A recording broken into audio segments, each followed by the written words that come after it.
สบายดีมุกเพื่อนนักลงทุนทุกท่านมื้อนี้แอดมินจะมีคลิปแนะนำการฝากเงินเข้าเทรดกับโบรกเกอร์ XM ซึ่งจะมีขั้นตอนและวิธีใดนั้นเฮาไปติดตามและเฮ็ดไปพร้อมกันเลย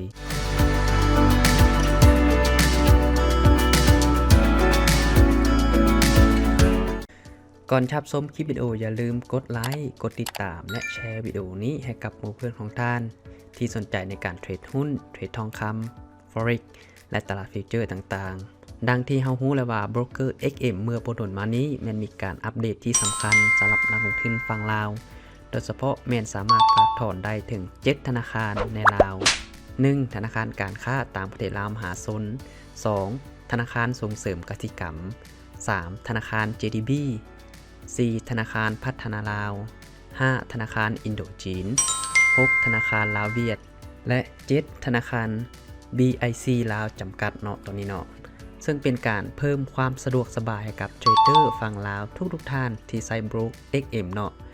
ก่อนอื่นให้ท่านเข้ามาที่หน้าเว็บไซต์ของ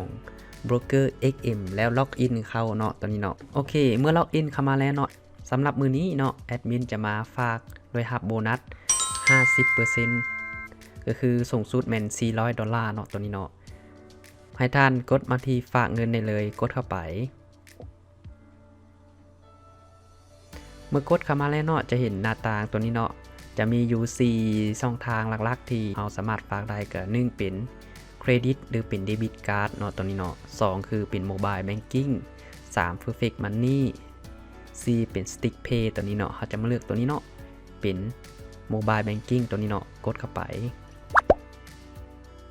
เมื่อเข้ามาหน้านี้แล้วเนาะทำอิทให้ท่านอ่านเบิ่งรายละเอียดเป็นเงื่อนไขตัวนี้เนาะให้อ่านว่าเงื่อนไขตัวนี้นั้นเป็นจังไดเมื่ออ่านเบิ่งรายละเอียดตัวนี้ทั้งหมดแล้วเนาะให้เลื่อนมาบอลลุ่มตัวนี้เนาะเป็นการฝากเงินโดยใช้โมบายแบงกิ้งเนาะตัวนี้เนาะและนี่จะเป็นรายละเอียดเป็นหมายเลขบัญชีตัวนี้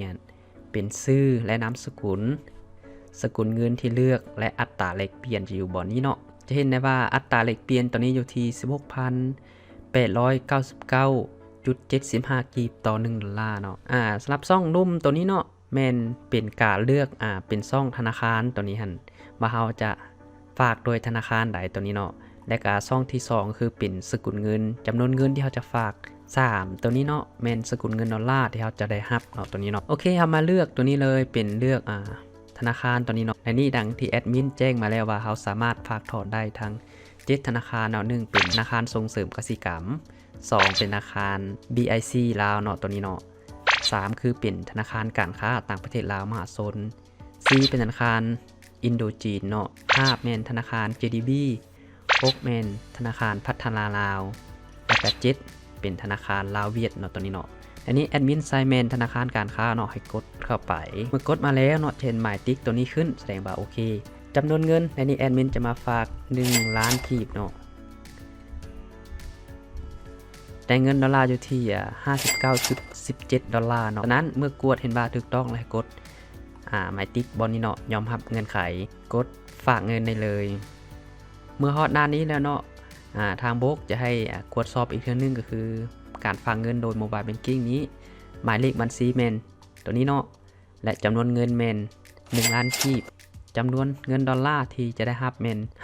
$59.17เนาะเมื่อเห็นว่าทุกอย่างถูกต้องเรียบร้อยแล้วนะให้กดต่อไปได้เลยเมื่อมาฮอดหน้านี้แล้วทางโบรกจะ QR Code ให้เราจ่ายเงินเนาะในนี้แอดมินใช้เป็นแอป BCA1 เนาะก็สามารถสแกนโค้ดตัวนี้แล้วจ่ายเงินได้เลยตัวนี้หั่นสำหรับการฝากเงินแม่นให้สแกน QR Code ตัวนี้อย่างเดียวเนาะเพราะว่าใน QR Code ตัวนี้เพิ่นจะสร้างขึ้นมาครั้งเดียวเมื่อเราเติมเงินเข้าไปแล้วเขาจะรู้ว่าเราสแกนเติมเงินจาก QR Code ตัวนี้เนาะเมื่อเราเติมแล้วจะมีอีเมลเนาะแจ้งเตือนว่าเรามีการฝากเงินก็คือตัวนี้เนาะเป็นรายละเอียดการฝากเงินเข้าไปคือหมายเลขบัญชีตัวนี้เนาะ651ตัวนี้หมายเลขธุรกรรมคือตัวนี้จำนวนเงินแมน$59.17เนาะวิธีการฝากแมนโดยเป็นโมบายแบงกิ้งเนาะตัวนี้เนาะในนั้นให้เรากลับไปที่หน้ารักของเราได้เลยก็คือกลับไปที่ back to website เนาะตัวนี้เนาะกดเข้าไปในนี้จะเห็นมาเนาะเงินที่เราฝากเข้ามาแม่นเข้าเลย$59.17เนาะในนี้เราก็สามารถใช้ตัวนี้เนาะในการเทรดเลยโ โอเคบัดนี้เฮาไปกดเบิ่งอยู่ใน MT5 ของเฮาว่าจะมีโบนัสเข้าบ่ในนี้จะเห็นเป็นเงินฝากของเฮาแม่นบาลานซ์ของเฮาแม่น $59.17 เนาะและ Equity ของเฮาอยู่ที่ 88.76 เครดิตก็คือเป็นโบนัสที่เฮาฝาก 50% ก็คือ 29.59 เนาะตัวนี้เนาะตัวนี้เป็นโบนัสเงินฝาก 50% คือเฮาฝากไปจะได้ 50% ของเงินฝากตัวนี้หั่นสำหรับท่านใดที่บ่ทันได้ลงทะเบียนกับ Broker XM เนาะก็สามารถกดเข้าไปลิงก์ด้านลุ่มคำอธิบายของวิดีโอเลยก็คือเป็นตัวนี้เนาะเปิดบัญชีกับ Broker XM เนาะรับฟรี$30ในปัจจุบันที่แอดมินอัดคลิปนี้ตัวนี้เนาะจะเป็น$50เนาะสำหรับนักลงทุนที่ยืนยันตัวตนผ่านเป็นที่เรียบร้อยแล้วและสามารถกดเอาได้เลยตัวนี้หั่นสำหรับวิดีโอการฝากเงินเข้า Broker XM ก็ขอจบเพียงเท่านี้เนาะขอขอบใจทุกท่านที่รับชมวิดีโอจนจบขออวยพรให้ทุกท่านประสบผลสำเร็จในการลงทุนพบกันในคลิปต่อไปสำหรับคลิปวิดีโอนี้ขอกล่าวคำว่าสบายดี